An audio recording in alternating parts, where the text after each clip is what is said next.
ക്ഷേമ പെൻഷൻ വർദ്ധിപ്പിച്ചത് ഖത്തറിൽ പ്രസംഗിച്ച് മുഖ്യമന്ത്രി. അസാധ്യമായി ഒന്നുമില്ല, ഒന്നും മുന്നോട്ട് പോക്കിന് തടസ്സമല്ലെന്നാണ് പിണറായി വിജയൻ പറയുന്നത്.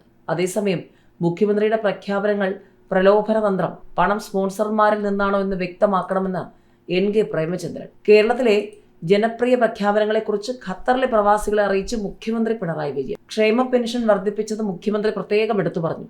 സ്ത്രീ സുരക്ഷാ പെൻഷൻ വലിയ ആഹ്ലാദത്തോടെ എല്ലാവരും ഏറ്റെടുത്തു. സ്ത്രീകൾ ആഹ്ലാദ പ്രകടനം നടത്തിയെന്ന്. ഇത് നാടിന്റെ നന്മയ്ക്കാണ്. 5 ലക്ഷം യുവതി യുവാക്കൾക്ക് സഹായം നൽകാൻ പോകുന്നു. ആശാ വർക്കർമാരുടെ പ്രതിമാസം ഓണററിയും കൂട്ടി. പൊതുകടം കുറച്ചു. വികസിത രാഷ്ട്രങ്ങളിലെ മധ്യവർഗ വരുമാനമുള്ള രാഷ്ട്രങ്ങളുടെ നിലവാരത്തിൽ കേരളത്തെ എത്തിക്കും.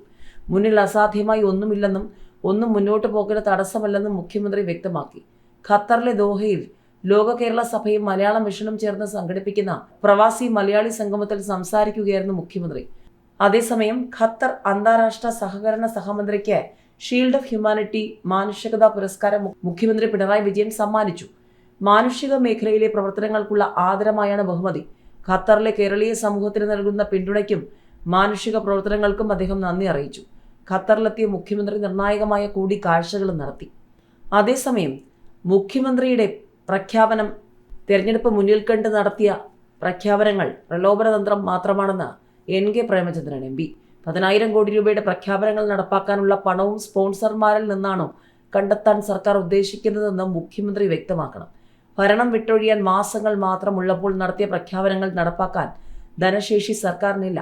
ധനസമാഹരണം ഏത് മാർഗത്തിൽ നിന്നാണെന്ന് വെളിപ്പെടുത്തുന്നില്ലെന്നും NK പ്രേമചന്ദ്രൻ പറഞ്ഞു. ഖജനാവ് കാലിയാണെന്ന് കാണിച്ച് കടമെടുപ്പ് പരിധി വർദ്ധിപ്പിക്കാൻ കേന്ദ്ര സർക്കാരിനെയും സുപ്രീം കോടതിയെയും സമീപിച്ച് പരാജയപ്പെട്ട സർക്കാർ പദ്ധതി നടപ്പാക്കാനുള്ള മാർഗം കൂടി ജനങ്ങളെ ബോധ്യപ്പെടുത്തണം. മുഖ്യമന്ത്രി പ്രഖ്യാപിച്ച പദ്ധതികൾക്കുള്ള തുക ബജറ്റിൽ നീക്കിവച്ചിട്ടില്ല. ബജറ്റിൽ ഉൾക്കൊള്ളിക്കാത്ത 10,000 കോടി രൂപ എങ്ങനെ കണ്ടെത്തും? നിയമസഭയുടെ അംഗീകാരമില്ലാതെ എങ്ങനെ ചെലവാക്കും? നിയമസഭാ സമ്മേളനം നടക്കാൻ ദിവസങ്ങൾ മാത്രം ബാക്കിയുള്ളപ്പോൾ സഭയിൽ പ്രഖ്യാപിക്കാതെ പുറത്ത് പ്രഖ്യാപനം നടത്തിയത് തന്നെ ചോദ്യങ്ങൾ ഭയന്നാണെന്നും പ്രേമചന്ദ്രൻ ആരോപിച്ചു. 700 കോടി രൂപയ്ക്ക് വേണ്ടിയാണ് കേരളം നാളിതുവരെ സ്വീകരിച്ച പുരോഗമന വിദ്യാഭ്യാസ നയം ബലികഴിച്ച് PM ശ്രീയിൽ ഒപ്പുവെച്ചത്. 10,000 കോടി കണ്ടെത്താൻ സ്വീകരിക്കുന്ന നടപടി എന്താണെന്നറിയാൻ കേരള ജനതയ്ക്ക് ആകാംക്ഷയുണ്ട്. വൈദ്യുതി ചാർജ്, വെള്ളക്കരം, വീടിന്റെ പെർമിറ്റ്, രജിസ്ട്രേഷൻ ചാർജ്, ഭൂമിയുടെ ന്യായവില, സർക്കാരിന്റെ എല്ലാ സേവനങ്ങൾക്കുമുള്ള ഫീസ് തുടങ്ങി സേവനങ്ങളുടെ പേരിൽ അമിത തുക ഈടാക്കി ജനങ്ങളെ കൊള്ള ചെയ്യുന്ന സർക്കാരിന് അവ വർദ്ധിപ്പിക്കാൻ കഴിയില്ല. മദ്യം, ലോട്ടറി, പെട്രോൾ, ഡീസൽ എന്നിവയ്ക്ക് ചുമത്തിയിട്ടുള്ള നികുതിയും പരമാവധിയാണെന്നും അദ്ദേഹം പറഞ്ഞു.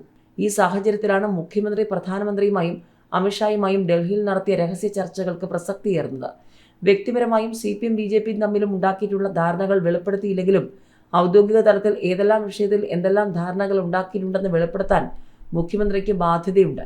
കേരളത്തിന്റെ കടം വാങ്ങൽ പരിധി വർദ്ധിപ്പിക്കാൻ കേന്ദ്രം സമ്മതിച്ചിട്ടുണ്ടോ? PM ശ്രീക്ക് സമാനമായി കേരളം എതിർക്കുന്ന വിവിധ പദ്ധതികളിൽ സർക്കാർ ഒപ്പുവയ്ക്കുമോ തുടങ്ങിയ വിവരങ്ങൾ വെളിപ്പെടുത്താൻ മുഖ്യമന്ത്രി തയ്യാറാകണമെന്നും NK പ്രേമചന്ദ്രൻ MP ആവശ്യപ്പെട്ടു.